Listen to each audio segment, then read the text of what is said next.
आइए आज एक ऐसी कहानी में चलते हैं जिसमें जादू है, एक अनोखी तलाश है और सबसे बढ़कर वफादारी।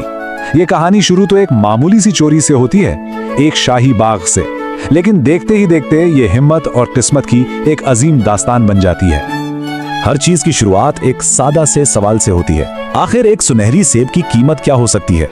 लेकिन सोचिए, अगर वही सेब एक बादशाह का सबसे कीमती खजाना हो तो उसकी चोरी, वो एक चोरी एक नौजवान शहजादे को एक ऐसे सफर पे भेज देती है जो उसकी हिम्मत, उसके किरदार और हाँ, उसकी किस्मत तक का इम्तिहान ले लेती है। तो ये सिर्फ एक फल की बात नहीं है, ये तो एक बहुत बड़ी, एक एपिक एडवेंचर की शुरुआत है। तो हमारी कहानी शुरू होती है जार बेरिंदे की सल्तनत से। एक शानदार बाग है उसके पास, और इस बाग में एक ऐसा दरख्त जिस पर सुनहरी सेब उगते हैं। लेकिन एक मसला है, कोई है जो रात के अंधेरे में आता है और ये कीमती सेब चुरा कर ले जाता है। जार इस कदर परेशान हो जाता है कि वो खाना पीना तक छोड़ देता है। उसके बेहतरीन मुहाफिज सबके सब इस पुरस्कार चोर को पकड़ने में नाकाम रहते हैं। तो अब क्या? अब ये जिम्मेदारी आती है उसके 3 बेटों के कंधों पर। पहले 2 बड़े भाई जाते हैं, कोशिश करते हैं, लेकिन उन पर नींद गालिब आ जाती है और वो खाली हाथ लौट आते हैं, नाकाम। लेकिन फिर बारी आती है सबसे छोटे की, शहजादा ईवान की। वो चौकन्ना रहता है, पूरी रात जागता है और वो चोर को पकड़ तो नहीं पाता, लेकिन उसे एक झलक जरूर नजर आती है, एक शानदार आग जैसा परिंदा। सबूत के तौर पर वो उस परिंदे का एक चमकता हुआ पंख भी ले आता है। तो अब पता चला चोर कोई और नहीं बल्कि जादुई फायरबर्ड है। तो जार अपने बेटों को फायरबर्ड की तलाश में भेज देता है। ईवान का सफर उसे एक ऐसी जगह ले आता है, एक चौराहे पर, जहां एक सुतून पर 3 खौफनाक रास्ते लिखे हैं, एक से एक बुरा। वो दाईं तरफ जाने का फैसला करता है, ये जानते हुए कि उसमें उसके घोड़े की जान चली जाएगी, लेकिन वो खुद बच जाएगा। उसे इस बात का बिल्कुल अंदाजा नहीं था कि ये कुर्बानी उसकी किस्मत हमेशा के लिए बदल कर रख देगी। लेकिन ईवान की ये कुर्बानी रायगा नहीं जाती, क्योंकि जंगल की गहराइयों में इसकी मुलाकात एक ऐसी मखलूक से होने वाली है जो इसके सफर का रुख हमेशा के लिए बदल देगी। एक ऐसा साथी जिसकी इसने तवक्को भी नहीं की थी। तो जैसा कि पेशीनगोई की गई थी, एक बहुत बड़ा भूरा भेड़िया सामने आता है और ईवान के घोड़े को मार डालता है। लेकिन फिर वो कुछ ऐसा करता है जिसकी किसी को उम्मीद नहीं थी। वो ईवान से कहता है, मैंने तुम्हारा घोड़ा खा लिया है, इसलिए अब मैं तुम्हारी खिदमत करूंगा। सोचने वाली बात है, ये कोई आम भेड़िया नहीं था, ये तो एक ताकतवर जादुई साथी था। कहानियों में इस चीज को अक्सर देखा गया है। इसे कहते हैं माफूकुल फितरत मदद, यानी जब हीरो को अपनी मंजिल तक पहुंचने के लिए किसी जादुई मखलूक या जानवर से मदद मिलती है। और यहाँ ये भूरा भेड़िया ईवान के लिए वही जादुई रहनुमा है जो उसे ऐसी आजमाइशों से पार करवाएगा जिनका वो अकेले सामना कर ही नहीं सकता था। अब कहानी एक नए बहुत ही दिलचस्प मोड़ पर आती है। भेड़िए की मदद से ईवान को एक के बाद एक 3 मुश्किल काम मिलते हैं, लेकिन हर मोड़ पर इसकी एक ही कमजोरी उसके आड़े आती है, और वो है लालच।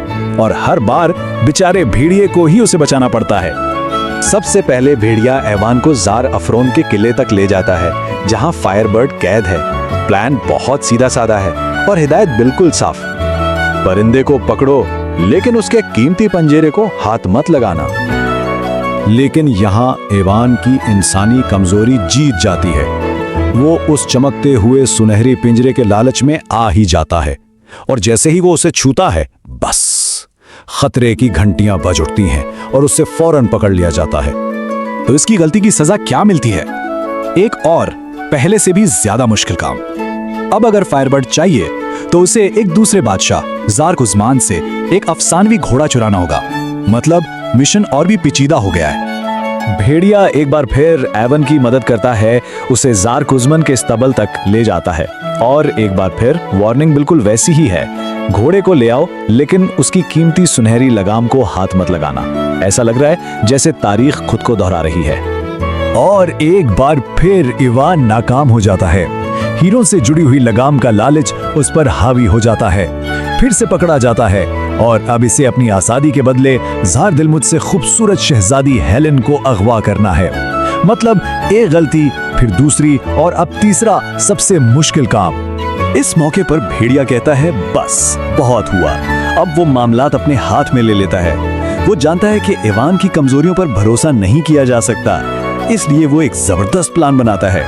वो खुद शहजादी का रूप धार लेता है, जार कुज़मान को धोखा देता है और असली शहजादी को महफूज रखते हुए घोड़ा हासिल कर लेता है। ये कहलाती है असली चालाकी। और भेड़िया यही ट्रिक दोबारा इस्तेमाल करता है।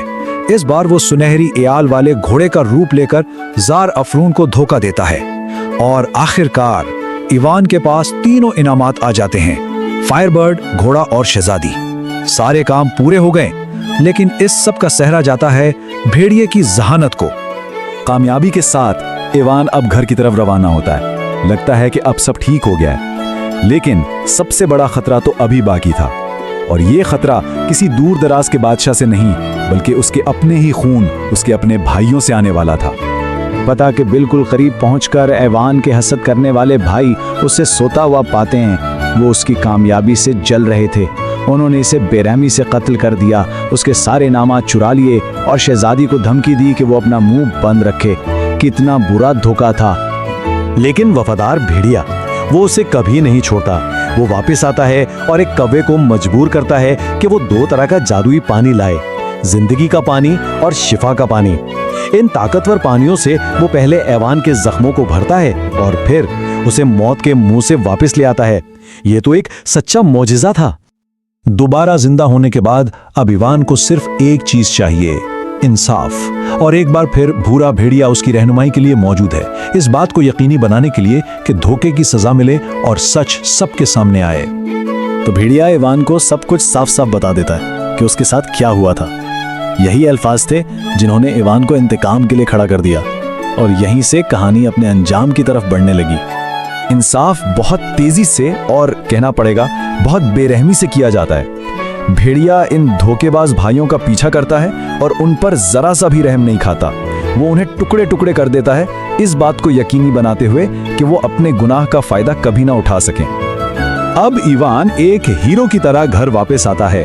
वो सबको सच बताता है, फायरबर्ड वापस करता है और शहजादी हेलेन से शादी कर लेता है। सल्तनत में अमन वापस आ जाता है और आखिर में वो सब हमेशा खुशी खुशी रहते हैं। एक क्लासिक हैप्पीली एवर आफ्टर। और ये कहानी हमें एक बहुत बड़े सवाल के साथ छोड़ जाती है।